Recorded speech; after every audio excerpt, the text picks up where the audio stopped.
পবিত্র রমজানে এভাবেই আপন হয়ে উঠুক সবাই ইসপির আপন করা স্বাদে। ইসপি আপন করা স্বাদ।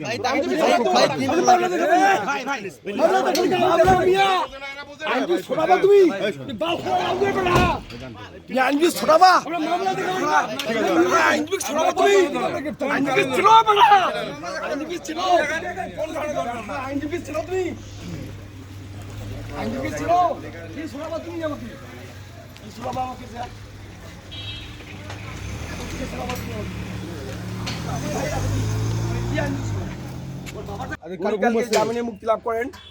উনি সন্ত্রাসবিরোধী আইনে 2013 সালে একটা মামলায় কোনো অ্যারেস্ট দেখানো হয়েছে, অজ্ঞাতনামা। উনি মামলা এজাহারে তার নাম ছিল না এবং কালকে বিজ্ঞ আদালত তাকে জামিন দিয়েছেন এবং কোনো মামলা মোকদ্দমা ছিল না এবং অহেতুকভাবে ওনাকে আজকে হয়রানিমূলকভাবে 70টা বছর এবং তাকে তার জনপ্রিয়তার কারণে তাকে আজকে এই জেলখানাতে গ্রেপ্তার করে নিয়ে গেছে। আপনারা দেখতে পারলেন কোনো কাগজ দেখাতে পারেনি, কোনো তার মামলা নাই, কোনো কিছু নাই। তাকে জানতে চাইলাম, তারা আমার সাথে খারাপ ব্যবহার করলো এবং সে জোরপূর্বকভাবে তাকে গাড়িতে উঠে নিল।